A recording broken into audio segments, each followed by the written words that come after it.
Time Season 3, a startup for stand-up, മലയാളത്തിലെ ആദ്യത്തെ standup comedy show. Life becomes a beautiful poem. ജീവിതം ഒരു മനോഹരമായ കവിതയായി മാറും. എപ്പോഴാണെന്ന് വെച്ചാൽ നമ്മുടെ മുഖത്ത് ഒരു ചിരിയുണ്ടെങ്കിൽ, അല്ലെങ്കിൽ നമ്മുടെ മുഖം പ്രസന്നമാണെങ്കിൽ, നമ്മുടെ ഉള്ളിൽ നിന്ന് വരുന്ന വാക്കുകൾ നന്മ നിറഞ്ഞതാണെങ്കിൽ, നമ്മൾ ആഴത്തിൽ ചിന്തിക്കുന്നവരാണെങ്കിൽ, ചിരി നിറയ്ക്കണമെങ്കിൽ തീർച്ചയായിട്ടും ചിരി അനുഭവങ്ങൾ നമുക്കുണ്ടാകണം, അല്ലേ? ചിരിയുടെ വേറിട്ട അനുഭവങ്ങളുമായിട്ട് ഓർമ്മകൾ സമ്മാനിച്ചുകൊണ്ട് Once Upon a Time Season 3യുടെ മറ്റൊരു പുതുമയാർന്ന എപ്പിസോഡ് സ്റ്റാർട്ട് ചെയ്യാൻ പോവുകയാണ്. ഒരിക്കൽ കൂടി ഏവർക്കും സ്വാഗതം. Once Upon a Time Season 3 grand ഫിനാലയിലേക്ക് എത്തിക്കൊണ്ടിരിക്കുകയാണ്. ഗ്രാൻഡ് ഫിനാലയിൽ വിജയികളെ കാത്തിരിക്കുന്നതും അതിഗംഭീരമായ പ്രൈസസ് ആണ്. ഒന്നാം സമ്മാനം 7 ലക്ഷം രൂപ. ഈ സമ്മാനം സ്പോൺസർ ചെയ്തിരിക്കുന്നത് പ്രത്യേക പാരമ്പര്യ ആയുർവേദ ചികിത്സയുമായി എൽദോ വൈദ്യർ, സെന്റ് പോൾസ് ആയുർവേദ. ഇനി അലർജിയും ആസ്മയും ഒരു മാറായ രോഗമല്ല. രണ്ടാം സമ്മാനം 5 ലക്ഷം രൂപയാണ്. Sponsored by ICCS college of engineering and management, Thrissur. മൂന്നാം സമ്മാനം 3 ലക്ഷം രൂപയാണ്. ഈ സമ്മാനം നൽകുന്നത് ചെയർമാൻ ചെയേഴ്സ്, സുന്ദരം സുദൃഢം സുഖകരം. ചില നിമിഷങ്ങൾ സമ്മാനിക്കുന്നതിന് തിരിതെളിക്കുവാനായിട്ട് സ്വാഗതം ചെയ്യാം സ്നേഹത്തോടെ നമ്മുടെ സ്വന്തം രമേശ് പിഷാരടി. നമ്മുടെ സ്പെഷ്യൽ ഗസ്റ്റ് മലയാള സിനിമയിൽ നീണ്ട 40 വർഷങ്ങൾ പൂർത്തിയാക്കുന്ന പ്രിയപ്പെട്ട കലാകാരൻ. Let's welcome Shri Idavela Babu sir.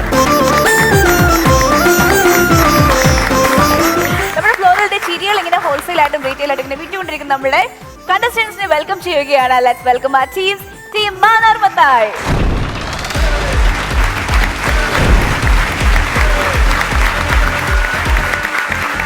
ഒപ്പം team Ramji Rao. Hearty welcome.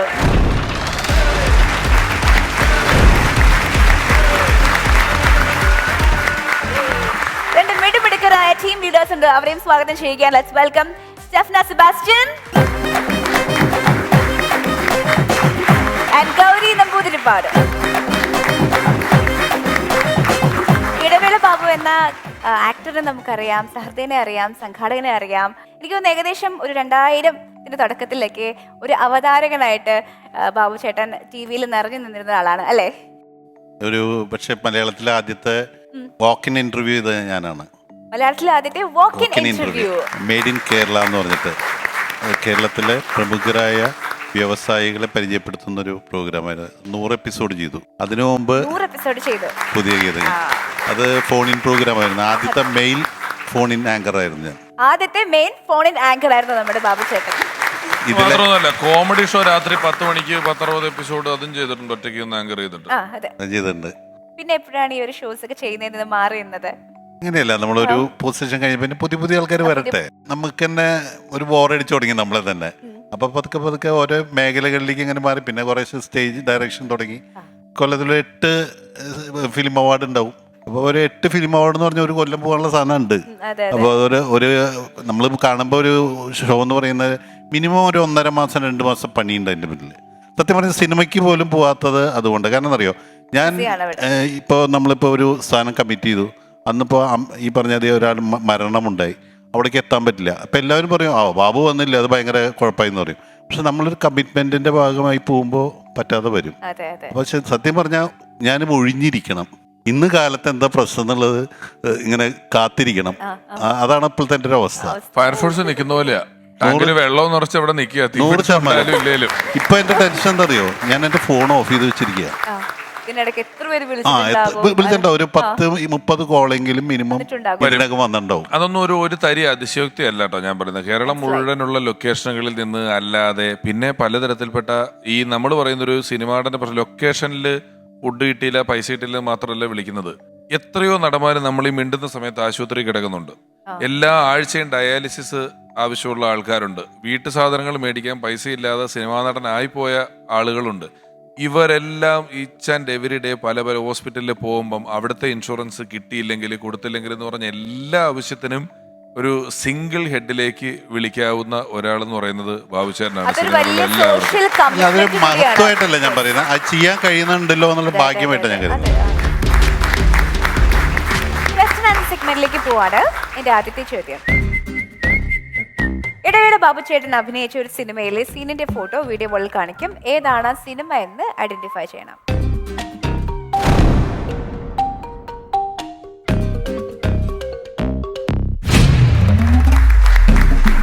Very good. Team Ramji Rao buzzer press ചെയ്തിട്ടുണ്ട്.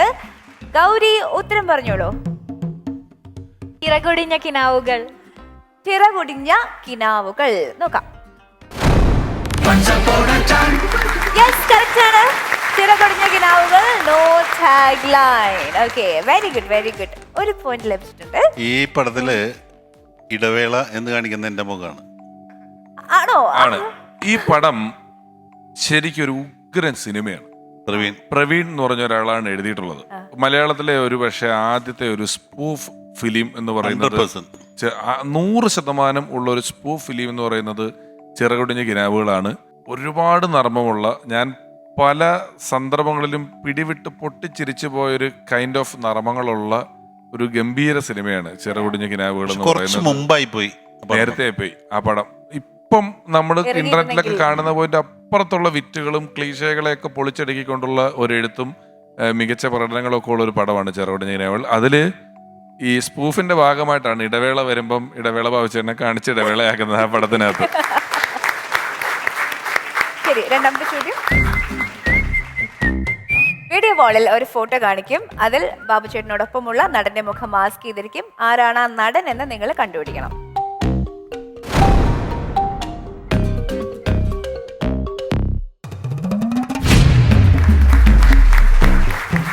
Okay, very good. വീണ്ടും team Ramji Rao buzzer press ചെയ്തിരിക്കുന്നു. ഉത്തരം പറയൂ ഗൗരി. ജഗദീഷ്. ജഗദീഷ് എന്നുള്ള ഉത്തരം അല്ല, തെറ്റാണ്. തെറ്റാണ്. ഓക്കെ, എന്റെ ആത്മമിത്രമാണ്. ഓക്കെ, യെസ്, അദ്ദേഹത്തിന്റെ ഏറ്റവും അടുത്ത സുഹൃത്താണ്. Very good. പറയൂ സ്റ്റെഫ്ന. Shammi Thilakan.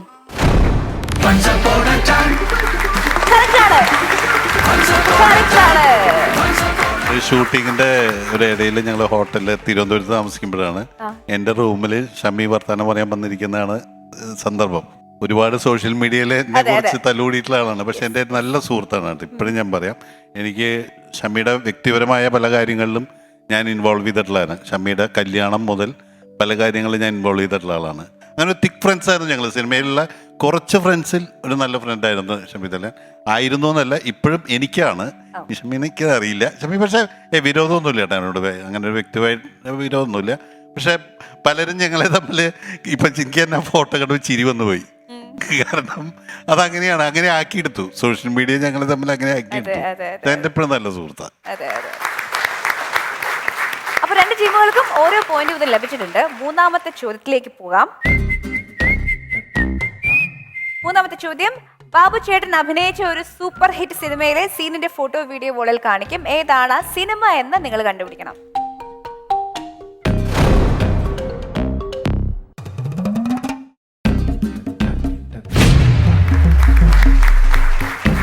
Very good. Again team Ramji Rao. Gauri. നരൻ.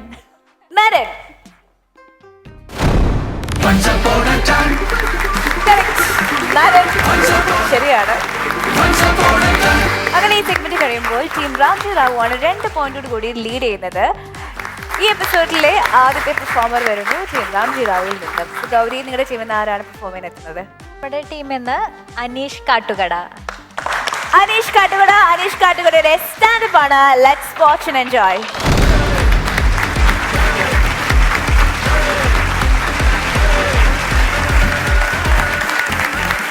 നമസ്കാരം. അനീഷ് കാട്ടുകട. ചേട്ടാ, മനുഷ്യനായി ജീവിച്ചിട്ടുള്ള ആരോട് ചോദിച്ചാലും എന്താണ് ഏറ്റവും വലിയ ആഗ്രഹമെന്നും ഏറ്റവും വലിയ സന്തോഷമെന്നും ചോദിച്ചു കഴിഞ്ഞാൽ ഞാൻ പറയും ഭാര്യയുടെ കൂടെ ഇരിക്കണമെന്ന്. എൻ്റെ അല്ല, വേറെ ആരുടെയെങ്കിലും. പക്ഷേ എൻ്റെ ഭാര്യയോട് ചോദിച്ചു കഴിഞ്ഞാൽ അവൾ പറയും അരമണിക്കൂർ റെസ്റ്റ് എടുക്കണമെന്നാണ് ജീവിതത്തിൽ ഏറ്റവും വലിയ സന്തോഷവും. ചേട്ടാ, അവൾ പ്രഗ്നൻ്റ് ആയിട്ടിരിക്കുന്ന സമയത്ത് ഞങ്ങൾ ഡോക്ടറെ കാണാൻ പോയ സമയത്ത് ഡോക്ടർ പറഞ്ഞ് പ്രസവത്തിൻ്റെ കാര്യങ്ങളൊക്കെ ഓക്കെയാണ്. പ്രസവമാണെന്നുണ്ടെങ്കിൽ 2 ആഴ്ച റെസ്റ്റ് എടുത്താൽ മതി. പക്ഷേ സിസേറിയൻ ആണെന്നുണ്ടെങ്കിൽ 6 മാസം റെസ്റ്റ് എടുക്കേണ്ടി വരും. അപ്പം തന്നെ സ്വന്തം ബാഗിൽ നിന്ന് 1000 രൂപ എടുത്ത് ഡോക്ടർക്ക് കൈക്കൂലി കൊടുത്തിട്ട് സിസേറിയൻ ചെയ്യിപ്പിച്ച മുതലാണ് എൻ്റെ ഭാര്യ. ഇവള് അമ്മയായിട്ട് ഇടയ്ക്കിടയ്ക്ക് വഴക്കുണ്ടാക്കും. ഈ വഴക്കുണ്ടാക്കുന്ന സമയത്ത് മാറി ഇരിക്കാൻ ഭയങ്കര ഇഷ്ടമാണ്. അങ്ങനെ മാറി ഇരിക്കുമ്പോഴത്തേക്കും അതിൻ്റെ സമയങ്ങൾ അങ്ങനെ കൂടാതെ പോകും. അമ്മ കോംപ്രമൈസിന് സഹകരിക്കുകയാണെന്നുണ്ടെങ്കിൽ ഇവൾ എന്നോട് വന്നിട്ട് ചോദിക്കും, ഒരു 6 മാസത്തെ റെസ്റ്റിന് എന്തെങ്കിലും വകുപ്പുണ്ടോ എന്ന്, ഒരു നാണത്തോടു കൂടി. അപ്പം അങ്ങനെ 3 മാസം 3 റെസ്റ്റ് ഇപ്പോൾ കഴിഞ്ഞ് ഇന്നലെ ഞാൻ വീട്ടിലോട്ട് വിളിച്ചപ്പോഴും പറഞ്ഞ് അമ്മയായിട്ട് പിണങ്ങിയിരിക്കുന്നത്. ചെന്ന് കഴിഞ്ഞ ഉടനെ ഒരു 6 മാസത്തെ റെസ്റ്റ് ഉണ്ടാകും. ഇവിടെ ഇങ്ങനെയൊക്കെ ആണെന്നുണ്ടെങ്കിൽ ഇവിടെ കാര്യം എന്ന് പറഞ്ഞാൽ ഏറ്റവും വലിയ ആഗ്രഹം PSC പഠിച്ച് ജോലി കിട്ടിയിട്ട് റെസ്റ്റ് എടുക്കണം എന്നുള്ളതാണ്. ഇവൾ അതിന് വേണ്ടിയിട്ട് ഭയങ്കരമായിട്ട് ആത്മാർത്ഥമായിട്ട് ശ്രമിക്കും. രാത്രി 2 മണി 3 മണി വരെയൊക്കെ പല സമയങ്ങളിൽ ഇരുന്ന് പഠിക്കും. കൂട്ടുകാരുണ്ട്, വീഡിയോ കോൾ ചെയ്യും, ഭയങ്കര കോൾ ചെയ്തും ചോദിച്ചു എല്ലാം പഠിക്കും. പല ദിവസങ്ങളിലായപ്പോൾ ഞാൻ ചോദിച്ചു, ഇവളേൽ കൂടുതൽ ഇത്രയും പ്രാന്ത് പിടിച്ച് പഠിക്കണം ആരാണെന്ന് അറിയാൻ വേണ്ടി ഞാൻ ഫോൺ എടുത്ത് സെർച്ച് ചെയ്ത് അപ്പോഴത്തേക്ക് ഞങ്ങളുടെ ഫോണിൽ Manju PSC, Anju PSC, Chinchu PSC, അമ്മ 1, അമ്മ 2, അമ്മ 3. ഞാനോടത്ത് ഇത്തരം പിള്ളേർ പഠിച്ച് ജോലി മേടിക്കാൻ നോക്കണത് നല്ല കാര്യം. ഈ അമ്മക്ക് എന്താണെന്ന് ഓർത്ത് അമ്മേനെ വിളിച്ചപ്പം അമ്മ 1 എൻ്റെ അമ്മ, അമ്മ 2 അവിടമ്മ, അമ്മ 3 ഞാൻ വിളിച്ചു നോക്കിയപ്പോൾ അവിടെ നിന്നൊരു ഘന ഗാംഭീര്യ ശബ്ദം, എന്താ മോളൂസേ ഇന്ന് പതിവില്ലാണ്ട് രാവിലെ ആ 4 പണിക്ക് പോയോന്ന്. ഇപ്പം ആരാണ് ഗോപു തെറ്റ് ചെയ്യാത്തവരായി? അതെ, ഈ ചോദ്യം ഈ സ്ക്രിപ്റ്റിനകത്ത് എന്തിനാണെന്ന് നമ്മൾ ആലോചിക്കും. പക്ഷേ ഈ ചോദ്യം ഞാൻ ആദ്യം കേൾക്കുന്നു എൻ്റെ വീട്ടിൽ പെരപണി നടക്കുമ്പോൾ തീർന്ന ഭിത്തിയുടെ മറ പാത്തിരുന്ന് റെസ്റ്റ് എടുത്തുകൊണ്ടിരുന്ന മേശരി മണിക്കൂറിനെ ഞാൻ കൊത്തിന് പിടിച്ച് പോക്കുമ്പോഴാണ് അവൻ എന്നോട് ചോദിച്ച് ആരാണ് ഗോപു തെറ്റ് ചെയ്യാത്തവരെ. അന്നാലും എനിക്ക് ആ ചോദ്യം എന്താണെന്ന് പിടികിട്ടില്ല. പക്ഷേ 3 മണിക്ക് ചായയും കൊണ്ട് ഞങ്ങളുടെ വീട്ടിൽ ജോലിക്ക് ഇങ്ങനെ ശീല ചേച്ചി അവൻ്റെ അടുക്കൽ പോയിട്ട് 5:30 ആയിട്ടും അവൻ്റെ ചുറ്റും കിടന്ന് കറങ്ങണ കണ്ടപ്പോൾ എനിക്ക് മനസ്സിലായി തെറ്റിയാത്തവരായി ആരുമില്ല ഗോപു.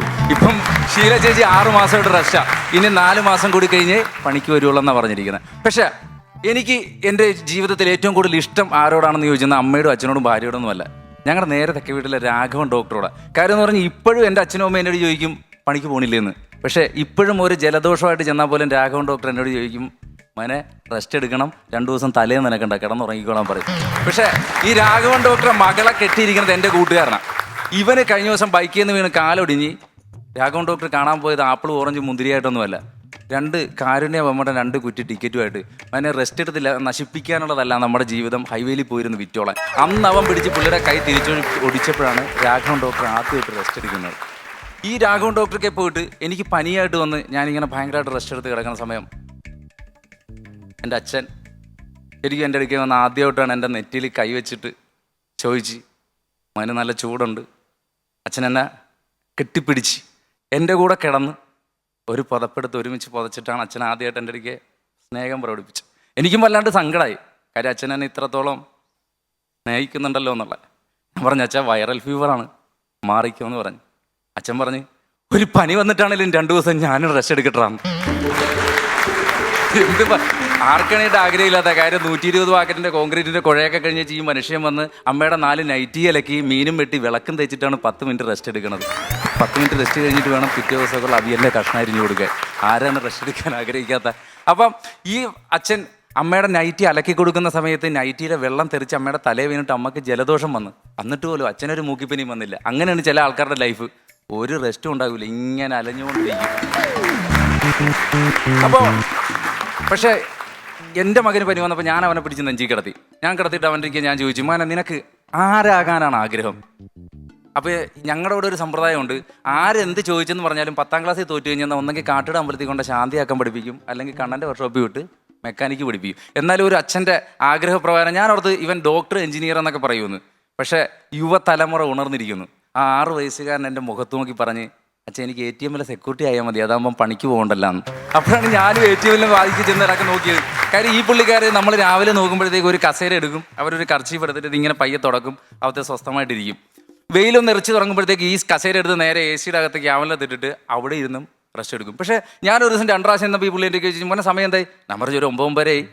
പിന്നെ ഞാൻ കുറച്ചുകൂടി കഴിഞ്ഞപ്പോൾ പുള്ളി അത്യാവശ്യമായിട്ട് ഭയങ്കര തിരക്കിട്ട് ചോദിച്ചു മോനെ ഇപ്പോൾ സമയം എന്തായിട്ടുണ്ട്?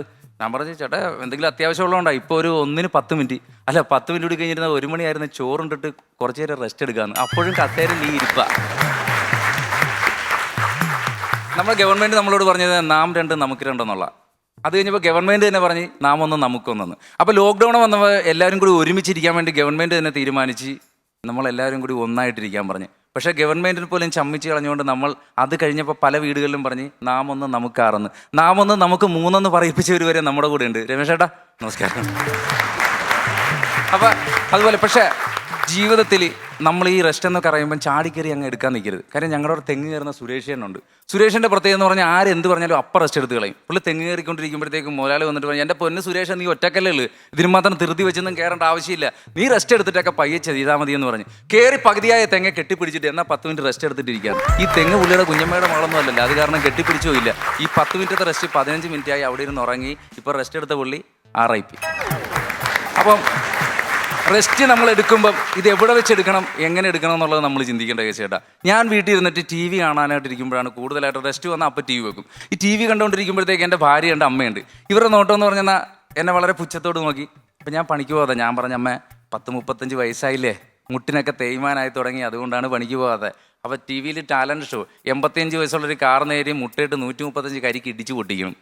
അപ്പം ഞാൻ അത് കണ്ടിട്ട് എൻ്റെ ഭാര്യ എന്നെ വളരെ പുച്ഛത്തോട് നോക്കി. 35 വയസ്സായ ഞാൻ മുട്ടുവേദന, അത് ഞാൻ 135 കരിക്ക് മുട്ടിട്ട് ഇടിച്ച് പൊട്ടിക്കണം. പക്ഷേ അവൾ അവത്തെ നോക്കി എന്നെ പുച്ഛിച്ചുകൊണ്ട് എനിക്ക് കുഴപ്പമില്ല ചേട്ടാ. അതിനു മുമ്പ് ഞാൻ മൊബൈലിൽ കണ്ടിരുന്ന ഏതെങ്കിലും വീഡിയോ കണ്ടിട്ടാണ് ഇവൾ എന്നോട് ഈ പുച്ഛം കാണിച്ചെങ്കിൽ എൻ്റെ ബാല്യവും കൗമാരി യൗവന എല്ലാം അതോടുകൂടി തീർന്നേനെ. ഈ റെസ്റ്റ് എടുക്കുമ്പോൾ റെസ്റ്റ് എടുക്കാൻ മാത്രമായിട്ട് ജീവിക്കുന്ന ആൾക്കാരുണ്ട്. എൻ്റെ ഒരു കൂട്ടുകാരുണ്ട് അർണപ്പൻ. ഇവൻ്റെ ജീവിതത്തിൽ ഏറ്റവും ഇവൻ പ്രാധാന്യം കൊടുക്കുന്നത് റെസ്റ്റിനാണ്. മൊബൈൽ പോലും മേടിക്കൂല, കാര്യം അത് എടുക്കാൻ പോണ സമയം ഉണ്ടെങ്കിൽ റെസ്റ്റ് എടുത്തുകൂടെ. കുളിക്കാറില്ല, കാര്യം തല തോർത്തുന്ന സമയം ഉണ്ടെന്നുണ്ടെങ്കിൽ റെസ്റ്റ് എടുത്തുകൂടെ. പിന്നെ വയറ്റിൽ കിടക്കുന്ന കൊക്കോ പുഴുവിന് വിശക്കും എന്നുള്ള ഒറ്റ കാരണത്താൽ ഇവൻ 3 നേരം കൃത്യമായിട്ട് ഫുഡ് കഴിക്കും. അപ്പോൾ വീട്ടുകാരും നാട്ടുകാരും കൂടി തീരുമാനിച്ച് നമുക്ക് ഇവനെ കൊണ്ട് കല്യാണം കഴിപ്പിക്കാം. കല്യാണം കഴിപ്പിച്ച് കഴിഞ്ഞാൽ ഏകദേശം ഇവൻ്റെ കാര്യങ്ങൾക്ക് ഒരു മാറ്റം വരും. അങ്ങനെ കല്യാണം കഴിപ്പിച്ച് ഇവൻ്റെ ഈ റെസ്റ്റിനൊരു മാറ്റം വരുത്തി എന്ന് ഇവൻ തെളിയിച്ചുകൊണ്ട് കറക്റ്റ് 12ാം മാസത്തിൽ അവനും ഒരു പെൺകുഞ്ഞ് ജനിച്ച്. ഇപ്പം ആ കൊച്ചിന് 1.5 വയസ്സായി. ഇപ്പം ഞാൻ ഇങ്ങോട്ട് പോരാൻ നേരത്ത് ബാഗും തൂക്കി ജോലിക്ക് പോകാനായിട്ട് തയ്യാറായിട്ട് നിൽപ്പുണ്ട്. അവനല്ല, അവൻ്റെ ഭാര്യ.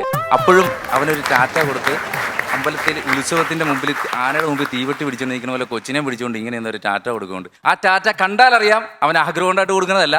ഈ ടാറ്റ കൊടുത്ത് അവൾ പോയി കഴിഞ്ഞാൽ 1/2 മണിക്കൂർ റെസ്റ്റ് എടുക്കാം എന്നുള്ള ഒറ്റ ചിന്തയിൽ. അപ്പോൾ നിങ്ങളോർക്കും ഇയാളിങ്ങനെ എല്ലാവരുടെയും കാര്യം പറഞ്ഞ് റെസ്റ്റ് എടുക്കുന്ന കാര്യം പറഞ്ഞ് തനിക്കെന്താ താൻ മാത്രമേ പണിക്ക് പോകുന്ന ആളുള്ളൂ എന്ന്. അല്ല, ഞാൻ റെസ്റ്റ് എടുക്കും. ഞാൻ റെസ്റ്റ് എടുക്കുമ്പോൾ എനിക്ക് ഏറ്റവും നിർബന്ധം എന്ന് പറഞ്ഞാൽ എൻ്റെ ഭാര്യ എൻ്റെ കൂടെ ഉണ്ടാകണം. ഞങ്ങളുടെ വീട്ടിലൊരു സംഭവമുണ്ട്. ഈ റെസ്റ്റ് ഇംഗ്ലീഷിലായ കാരണം അതിൻ്റെ അർത്ഥം അറിയാൻ പറ്റാത്ത കാരണം അച്ഛനും അമ്മയും കറക്റ്റായിട്ട് പണിക്ക് പോകും. ഈ ATM-ലെ സെക്യൂരിറ്റി ആകാൻ വേണ്ടിയിട്ട് മകനും പണിക്ക് പോകും. പിന്നെ പ്രത്യേകിച്ച് ഞാനും ഭാര്യയും മാത്രമാണ്. അപ്പോൾ ഞങ്ങൾ ഈ പകൽ സമയങ്ങളിൽ ഊണൊക്കെ കഴിഞ്ഞിട്ട് റെസ്റ്റ് എടുക്കും. ഞങ്ങൾ രണ്ടുപേരും കൂടി ഊണ് കഴിഞ്ഞ് ഫ്രീ ആയിട്ട് റൂമിൽ വരും. റൂമിൽ വന്ന് അവൾ കട്ടിലിരിക്കും. കട്ടിലിരിക്കുന്ന സമയത്ത് എനിക്ക് പകൽ ഷർട്ടിടുന്ന ഇഷ്ടമല്ല. ഞാൻ ഷർട്ടൊക്കെ ഊരി കൊളുത്തിടും കഥകിൻ്റെ.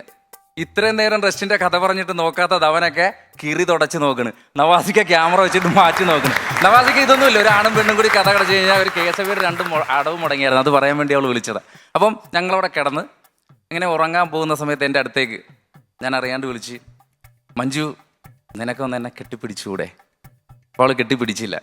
അപ്പോൾ ഞാൻ പെട്ടെന്ന് വിളിച്ച്, ചിഞ്ചു നിനക്ക് എന്താണ് എന്നോട് ഇത്ര പിണക്കം? പക്ഷെ പെട്ടെന്ന് എൻ്റെ അട്ടിവയിലൊരു കിടുക്കൻ ചവിട്ട് കിട്ടിയട്ടെ. എനിക്കൊരൊറ്റ കാര്യം പറയാനുള്ളത്, ഭാര്യയുടെ കൂടെ റെസ്റ്റ് എടുക്കുമ്പം സ്വന്തം ഭാര്യയുടെ പേരെങ്കിലും നമ്മൾ ഓർത്തിരിക്കണം. ഇല്ലാന്നുണ്ടെങ്കിൽ നമ്മുടെ റെസ്റ്റ് ജീവിതകാല അവസാനം വരെ ആയിരിക്കും. ഓക്കെ,